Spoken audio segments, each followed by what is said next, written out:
नमस्कार, मैं योगेश मिश्र, chairman news track से हूं। हमें गर्व है कि हम एमिटी भाग इंडिया लखनऊ एडिशन का हिस्सा बने।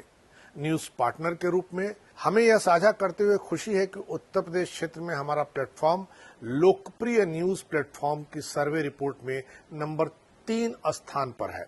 यह पहल केवल एक मैराथन नहीं है, बल्कि बालिका शिक्षा के लिए एक जन आंदोलन है। हम दृढ़ विश्वास रखते हैं कि जब एक बेटी शिक्षित होती है तो पूरा परिवार और अंततः पूरा राष्ट्र आगे बढ़ता है।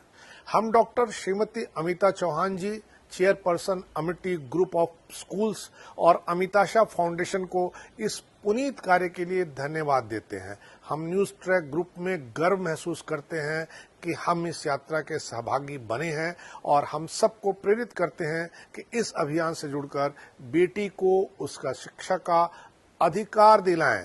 नमस्कार।